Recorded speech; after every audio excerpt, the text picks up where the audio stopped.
बिस्मिल्लाहिर्रहमानिर्रहीम। अस्सलाम वालेकुम नाज़रीन, आप यूट्यूब चैनल देख रहे हैं। मैं इमरान खान हूँ।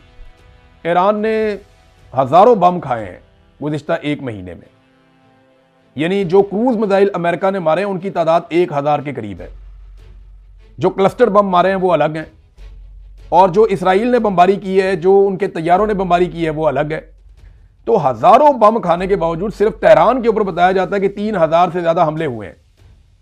हज़ारों बम खाने के बावजूद एक मुल्क जब बेहतर पोजीशन में आया तो वो हार मान ले, शिकस्त तस्लीम कर ले। ये ईरानियों ने शिकस्त कभी तारीख में तस्लीम नहीं की है, यहां पे कहां तस्लीम करेंगे। तो अमेरिका की ख्वाहिश है कि इनसे शिकस्त तस्लीम करवाई जाए, उसके लिए वो दबाव बढ़ा रहे हैं, अपने फौजियों की तादाद को बढ़ा रहे हैं मिडल ईस्ट में। अब उनका ख्याल ये है कि बाकी मुल्क मिलकर हमारे साथ हमला करेंगे ईरान के ऊपर।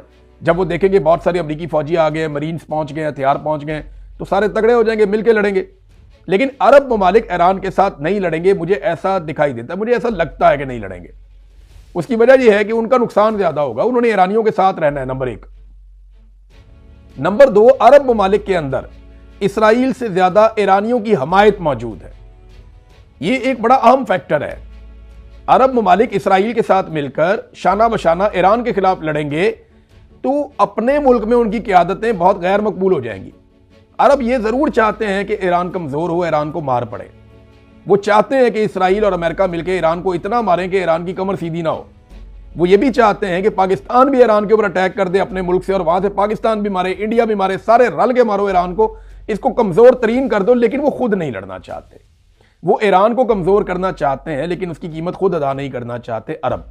उन्हें लगता है उनके पास बहुत सारा पैसा है और वो सिर्फ पैसे को इस्तेमाल करेंगे, इन्फ्लुएंस को इस्तेमाल करेंगे और दुनिया उनके लिए लड़ेगी।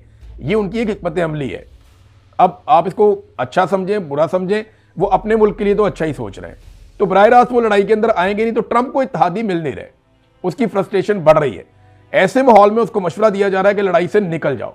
अब अगर ट्रंप ऐसे लड़ाई से निकलता है, जो आपको मैंने ट्वीट पढ़ के सुनाया, ये डोनाल्ड ट्रंप का अपना ट्वीट है, तो होगा क्या? यानी जंग से पहले और जंग के बाद में क्या बदला? हम पहला सवाल तो यही उठाएंगे ना कि जब ट्रंप ने इस जंग को शुरू किया तब दुनिया कैसी थी, और जब खत्म करके वहां से जा रहा है तो दुनिया कैसी है। तो पहली बात तो यह है कि आबनाए हुर्मुज़ जंग से पहले खुली थी, जंग के बाद बंद है। और वैसे भी जो अमेरिका के इत्तेहादी ममालिक हैं या दोस्त ममालिक हैं, उन्होंने अमेरिका को कहा है कि आप जंग बंद करें, आबनाए हुर्मुज़ हम टेलीफोन करके खुलवा लेंगे। ईरान ने अमेरिका की जिद में आबनाए हुर्मुज़ को बंद किया हुआ है ना, कि यहां जंग चल रही है, ये जंगबंदी कर दें, ऐलान कर दें कि हम जंग नहीं लड़ेंगे। ईरान के साथ यूरोप बैठ जाएगा जाके, अरब बैठ जाएंगे जाके, वो एक मैकेनिज्म बनाएंगे, सर्टेन कंडीशंस होंगी, वो आबनाए हुर्मुज़ के रास्ते खोल देगा, सब तरफ अमन हो जाएगा। बस अमेरिका और इसराइल यहां पे नहीं आएंगे, तो वो खुद ही खुलवा लेंगे, उन्हें लड़ने की जरूरत ही नहीं है। डोनाल्ड ट्रंप ने जो दो ऑप्शन दिए ना, पहला कि तेल हमसे ले लो, दूसरा वहां पे जाके खुद आबनाए हुर्मुज़ को खुलवा लो। दूसरा ये है ना, दूसरा बहुत आसान है, वो बगैर लड़े खुल जाएगा। ईरान तो कहता है सबके लिए खुली है, हम अपने दुश्मनों के लिए नहीं खोल सकते। तो अमेरिका और इसराइल को नहीं मिलेगा, बाकी सारे लोग जाके वहां ईरान को यकीन दिलाएं कि हम आपके दुश्मन नहीं हैं, हम इस जंग के अंदर शामिल नहीं हुए, तो ईरान खोलेगा ना उनके लिए। हाँ, ये कंडीशंस अब जरूर होंगी कि ईरान अब उसको मुफ्त में नहीं खोलेगा, वो वहां से कुछ पैसे कमाना चाहेगा। और ईरान के ऊपर माजी में जो पाबंदियां थी, वो पाबंदियां भी अब ऐसा लगता है कि नहीं रहेंगी। तो फर्क क्या पड़ा डोनाल्ड ट्रंप के जंग छेड़ने से लेकर अब तक? क्या ईरान में रजीम तब्दील हुआ? नहीं हुआ। अमेरिकन अपनी फेस सेविंग के लिए बार बार कह रहे हैं रजीम बदल गया, रजीम बदल गया। क्या बदला भाई? ये मौजूदा रजीम ने सारे मिसाइल चलाए हैं। पिछला रजीम तो जंग के पहले दिन ही शहीद हो गया था।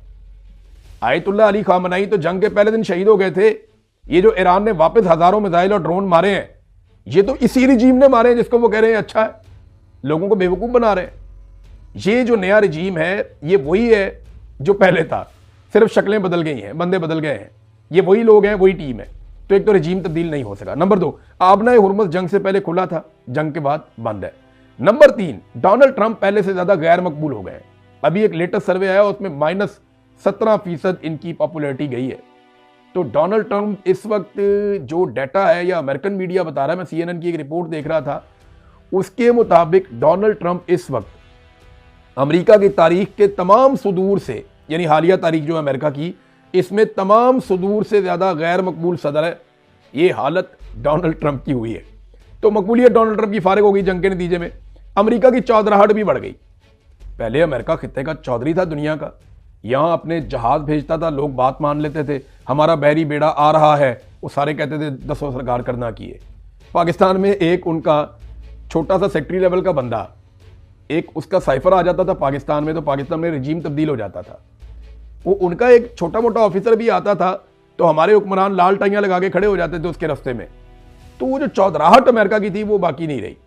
ऐसी मनूसत डाली है इन्होंने, जाके ट्रंप को जफ्फा डाला, ट्रंप की चौधराहट भी बढ़ गई, अमेरिका को ही बेड़ागर्क कर दिया पकड़ के। अब एक तो अमेरिका की चौधराहट भी गई, फिर अमेरिका के इत्तेहादी भी उसके हाथों से छूट गए।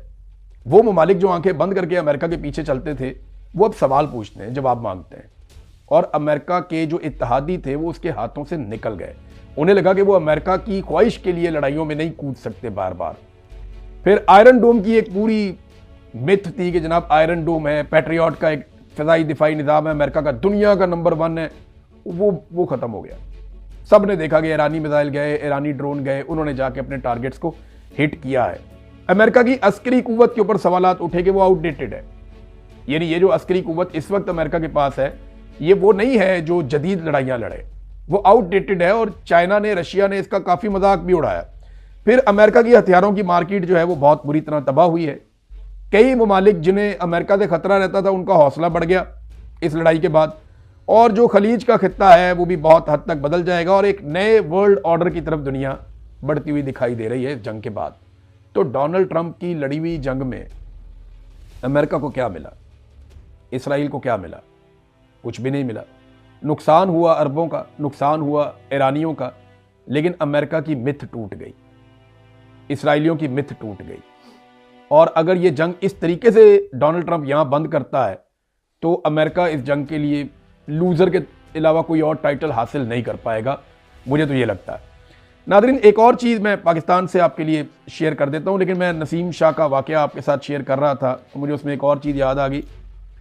इसी मुल्क में ना एक गलीज जानवर के साथ कायदे आज़म मोहम्मद अली जिन्ना की बहन फातिमा जिन्ना को तशबीह दी गई, उनकी तौहीन की गई, लगातार तौहीन की गई। तो बानिए पाकिस्तान की बहन की तौहीन की गई इस मुल्क में। उस मुल्क में एक शहजादी के बारे में ट्वीट आ गया तो 2 करोड़ जुर्माना। आज तक किसी ने अयूब खान से पूछा या उसकी कब्र से पूछा कि फातिमा जिन्ना की तौहीन क्यों की थी? तो यहाँ पे ना एक अजीब है, जिसकी लाठी उसकी भैंस। और लाठी हमेशा से मखसूस लोगों ने पकड़ी हुई है और पूरी कौम को हाँकने की कोशिश कर रहे हैं। और माफिया को खुली छूट है। यानी मिसाल के तौर पे मैं जाते जाते आपको बताऊं कि जो एलपीजी का सिलेंडर है ये पाकिस्तान में बेचा जाता है ना, इसके ऊपर एक रेगुलेटरी अथॉरिटी भी है जो ये देखती है कि जनाब एलपीजी महंगी हो रही है, सस्ती हो रही है। ये पिछले 1 महीने में, मार्च के महीने में कौम को 43 अरब का चूना लगाया एलपीजी माफिया ने। हर चीज़ के अंदर माफिया बैठा हुआ ना, 42 से 43 अरब का चूना लगा दिया सिर्फ मार्च के महीने में पाकिस्तानियों को। और ये बाकायदा डाटा अवेलेबल है। हुकूमत ने क्या किया? माफिया को खुली छूट है, जो मर्जी वो करें, लेकिन उन्हें पाकिस्तान की मिलिट्री एस्टेब्लिशमेंट का मुती होना पड़ेगा, बस और कुछ नहीं। अब तक के लिए इतना ही। अपना ख्याल रखिएगा, अपने इस चैनल का भी। अल्लाह हाफ़िज़।